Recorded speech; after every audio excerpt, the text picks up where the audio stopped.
ಮಜ್ಜಿ ಮಸಾಲ. ಎಂತ ಅಡಿಗೆಯ ರುಚಿಯಾಗೋ ರಹಸ್ಯವು 20 ರೂಪಾಯಿ. ನಾಳೆ ಎಚ್.ಡಿ. ದೇವೇಗೌಡರ ಪತ್ನಿ ಚೆನ್ನಮ್ಮರ ಅಂತ್ಯಕ್ರಿಯೆ ನೆರವೇರಲಿದೆ. ಅಂತ್ಯಕ್ರಿಯೆಯಲ್ಲಿ ಸಿಎಂ ಡಿ.ಕೆ. ಶಿವಕುಮಾರ್ ಭಾಗಿಯಾಗ್ತಾರೆ. ಮಧ್ಯಾಹ್ನ 2:30ಕ್ಕೆ ಹರದನಹಳ್ಳಿಯ ಹೆಲಿಪ್ಯಾಡ್ಗೆ ಆಗಮಿಸ್ತಾರೆ ಡಿ.ಕೆ.ಶಿ.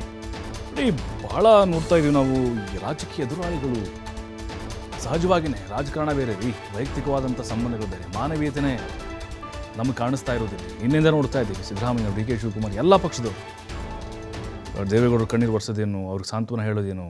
ನೋಡಿ, ಡಿ.ಕೆ. ಶಿವಕುಮಾರ್ ಅವರು ನಿನ್ನೆ ಕೂಡ ಅಂತಿಮ ದರ್ಶನ ಪಡೆದ್ರು ಇಲ್ಲಿ ಪದ್ಮನಾಭರ ನಿವಾಸದಲ್ಲಿ. ನಾಳೆ ಮತ್ತೆ ಅಂತ್ಯ ಸಂಸ್ಕಾರದಲ್ಲಿ ಪೂರ್ತಿ ಭಾಗಿಯಾಗ್ತಾರೆ. 2:30ಯಿಂದ 4 ಗಂಟೆವರೆಗೂ ಅಲ್ಲೇ ಇರ್ತಾರೆ. ಕೇಂದ್ರ ಸಚಿವ ವಿ ಸೋಮಣ್ಣ ಸೇರಿ ಹಲವು ಸಚಿವರು ಕೂಡ ಭಾಗಿಯಾಗುವಂತಹ ಸಾಧ್ಯತೆಗಳಿದ್ದಾವೆ. ಬಟ್ ಡಿ.ಕೆ. ಶಿವಕುಮಾರ್ ಯಾಕೆ ಇಷ್ಟ ಆಗ್ತಾರೆ ಅಂತ ಹೇಳಿದ್ರೆ, ಈ ವಿಚಾರದಲ್ಲಿ ರಾಜಕಾರಣ ಏನೇ ಇದ್ದರೂ ಕೂಡ ಆಯಿತು, ದೇವೇಗೌಡರು ಜೊತೆಗೆ ಅವ್ರ ಫ್ಯಾಮಿಲಿ, ಡಿ.ಕೆ. ಶಿವಕುಮಾರ್ ರಾಜಕೀಯ ಬದ್ಧ ವೈರಿಗಳು ನಾವೆಲ್ಲ ಸಹಜವಾಗಿ ನೋಡ್ತಾ ಇರ್ತೀವಿ. ಆದರೆ ಇಂತಹ ಘಟನೆಗಳಾದಾಗ ಜೊತೆಯಾಗಿ ಹೆಗಲು ಕೊಟ್ಟು ನಿಲ್ತಾರೆ. ಅದಾದಮೇಲೆ ದೇವೇಗೌಡರು ನಿನ್ನ ಪಕ್ಕದಲ್ಲೇ ಕೂತಿದ್ರು. ಅವರು ಪಕ್ಕದಲ್ಲೇ ಕೂತು ಸುದೀರ್ಘವಾಗಿ ದೇವೇಗೌಡರಿಗೆ ಸಾಂತ್ವನ ತುಂಬುವಂಥ ಕೆಲಸ, ಅವ್ರ ಧರ್ಮಪತ್ನಿಯವ್ರ ಜೊತೆಗೆ ಬಂದಿದ್ದರು. ಅವರು ನಾಳೆ 2:30 ಸುಮಾರಿಗೆ ಹರದನಹಳ್ಳಿಯ ಹೆಲಿಪ್ಯಾಡ್ಗೆ ಆಗಮಿಸ್ತಾರೆ. ಅಂತ್ಯ ಸಂಸ್ಕಾರ ಮುಗಿಯೋವರೆಗೂ ಕೂಡ ಅಲ್ಲಿರ್ತಾರೆ. ಅದಾದಮೇಲೆ 4 ಗಂಟೆ ಸುಮಾರಿಗೆ ಬೆಂಗಳೂರಿಗೆ ಅವರು ವಾಪಸ್ ಆಗಲಿದ್ದಾರೆ. ರಾಜಕೀಯವಾದಂತಹ ಭೀಷ್ಮ ದೇವೇಗೌಡರು. ಬಟ್ ಈಗ ದೇವೇಗೌಡರು ಕೂಡ ಈ ಹಿಂದೆ ಅವ್ರಿಗೆ ಆಶೀರ್ವಾದವನ್ನು ಮಾಡಿದರು. ಡಿ.ಕೆ. ಶಿವಕುಮಾರ್ ಯಾವಾಗ CM ಆದರು ಆವಾಗಲೂ ಕೂಡ ಅವ್ರ ಮನೆಗೆ ಹೋಗಿ ಭಾಳ ಆತ್ಮೀಯತೆಯಿಂದ ಅವ್ರನ್ನ ಮಾತಾಡಿಸಿ ಆಶೀರ್ವಾದ ತೆಗೆದುಕೊಂಡು ಬಂದಿದ್ದರು. ಈಗ ಚೆನ್ನಮ್ಮನವರ ಈ ನಿಧಾನ ಏನಿದೆ, ಈ ವಿಧಿವಶರಾಗಿದ್ದಾರೆ. ನಿನ್ನೆ ಕೂಡ ಅಲ್ಲಿ ಹೋಗಿ ಅಂತಿಮ ದರ್ಶನವನ್ನು ಪಡೆದಿದ್ದರು. ನಾಳೆ ಅಂತ್ಯಕ್ರಿಯೆಯಲ್ಲಿ ಭಾಗಿಯಾಗ್ತಾ ಇದ್ದಾರೆ. ಅವರ ಎಲ್ಲ ಕೆಲಸಗಳನ್ನು ಕೂಡ ಬದಿಗೊತ್ತಿ ಆ ಕುಟುಂಬದ ನೋವಿನೊಂದಿಗೆ ಡಿ.ಕೆ. ಶಿವಕುಮಾರ್ ಇದ್ದಾರೆ. ನೋಡಿ, ಸಹಜವಾಗಿ ನಾವು ಗಮನಿಸ್ತಾನೆ ಇರ್ತೀವಿ, ದಿನನಿತ್ಯವೂ ಕೂಡ ಯಾವ ರೀತಿ ವಾಗ್ದಾಳಿ ನಡೆಸ್ತಾ ಇರ್ತಾರೆ ಒಬ್ಬರ ಮೇಲೆ ಒಬ್ಬರು ಅಂತೇಳಿ.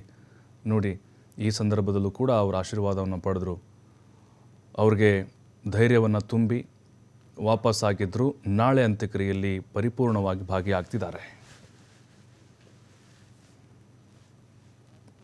ಎಚ್.ಡಿ. ದೇವೇಗೌಡರ ಧರ್ಮಪತ್ನಿ ಚೆನ್ನಮ್ಮರವರು ಈಗಾಗಲೇ ವಿಧಿವಶರಾಗಿರ್ತಕ್ಕಂಥದ್ದು. ಆ ಹಿನ್ನೆಲೆಯಲ್ಲಿ ಈಗಾಗಲೇ YSV ದತ್ತಾರವರು ಸ್ಥಳ ಪರಿಶೀಲನೆಗೆ ಬಂದಿದ್ದಾರೆ. ಬಹಳ ಮುಖ್ಯವಾಗಿ ಬೆಳಗ್ಗೆಯಿಂದ ಬೀಡು ಬಿಟ್ಟಿದ್ದಂತಹ ಮಾಜಿ ಸಚಿವ ಎಚ್.ಡಿ. ರೇವಣ್ಣರವ್ರನ್ನ ಸಮಾಧಾನ ಮಾಡಲಿಕ್ಕೆ ನೇರವಾಗಿ YSV ದತ್ತಾರವರು ಕೂಡ ಬಂದಿರುವಂಥದ್ದು. ಯಾಕಂದರೆ ದತ್ತಾರವರು ಮತ್ತು ಮಾಜಿ ಸಚಿವ ಎಚ್.ಡಿ. ರೇವಣ್ಣ, ದತ್ತಾರವರು ಏನು ಹೇಳ್ತಾರೆ ಅದೇ ರೀತಿ ರೇವಣ್ಣರವರು ಕೇಳ್ತಾಯಿದ್ರು. ಅವ್ರನ್ನ ಸಮಾಧಾನ ಮಾಡಲಿಕ್ಕೆ YSV ದತ್ತಾ ಸರ್ ಬಂದಿದ್ದಾರೆ. ಸರ್, ಈಗ ಬೆಳಿಗ್ಗೆಯಿಂದಲೂ ಸಾಕಷ್ಟು ಯಾರು ಕೂಡ ಮಾತನಾಡಿಸಿದ್ರು. ರೇವಣ್ಣರವರು ಮೊದಲು ಲೋಗೋ ಹಿಡಿದ್ರೂ ಅಳ್ತಾ ಇದ್ರು ಸರ್. ಈಗ ನೀವು ಬಂದಿದ್ದೀರಿ ಸರ್, ಏನು ಹೇಳಲಿಕ್ಕೆ ಬಯಸ್ತೀರಿ ಸರ್? ಈಗ ಬಂದು ಬೆಳಗಿನಿಂದಲೂ ಯಾರ ಹತ್ರನೂ ಮಾತಾಡಿತ್ತಿಲ್ಲ, ಒಂದೇ ಸಮನೆ ಅಳ್ತಿದ್ದ ಅಂತ ಇಲ್ಲೆಲ್ಲರೂ ಹೇಳಿದರು. ನಾವು ಬಂದವನೇ ಮಾಡಿದ ಮೊಟ್ಟ ಮೊದಲ ಕೆಲಸ ಅಂದರೆ ಅವನಿಗೆ ಧೈರ್ಯ ತುಂಬೋ ಕೆಲಸ. ಅಷ್ಟು ಅವನು ಹಚ್ಕೊಂಡ್ಬಿಟ್ಟಿದ್ದ.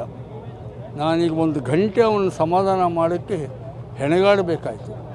ಇಲ್ಲ ಬಿಡು ಬಿಡು ಅಂಥೇಳಿ. ಇಲ್ಲಿಷ್ಟೆಲ್ಲ ಕೊನೆಯ ಹೊತ್ತಿನ ಕೆಲಸಗಳು ನಡೀಬೇಕಾಗಿದೆ, ಜವಾಬ್ದಾರಿ ಹೊತ್ಕೊಂಡಿದ್ದಾರೆ. ಇದೆಲ್ಲ ನಡೀತಿದ್ದಾಗ ಅಧೈರ್ಯಗಟ್ಟಿದ್ದ ಧೈರ್ಯ ತುಂಬೋ ಕೆಲಸ ಮಾಡಿದೆ. ನಿಜ, ತಾಯಿನ ಕಳ್ಕೊಂಡಿದ್ದಾನೆ. ನಮಗೂ ಕೂಡ ನಮ್ಮ ತಾಯಿ ಕಳ್ಕೊಂಡು ಅನುಭವ ಆಗಿದೆ. ಹಾಗಾಗಿ ಧೈರ್ಯ ತುಂಬಿದ್ದೀನಿ. ನಮ್ಮನ್ನು ತಾಯಿ ಕಾಪಾಡಬೇಕು, ಆಕೆ ಆಶೀರ್ವಾದ ಬೇಕು. ಸರ್, ಇನ್ನೊಂದು ಹೇಳ್ತಾಯಿದ್ರು, ದೇವೇಗೌಡರನ್ನ ಮಾತನಾಡಿಸ್ಲಿಕ್ಕೆ ಆಗಲಿಲ್ಲ ಅಂದರೆ ಚೆನ್ನಮ್ಮನವರ ಮುಖಾಂತರ ಮಾತನಾಡಿಸ್ತಾಯಿದ್ರು. ಅಂದರೆ ಬಂದವ್ರಿಗೆ ಎಲ್ಲರಿಗೂ ಕೂಡ ನಾನು ಅದನ್ನು ಹೇಳಿದೆ.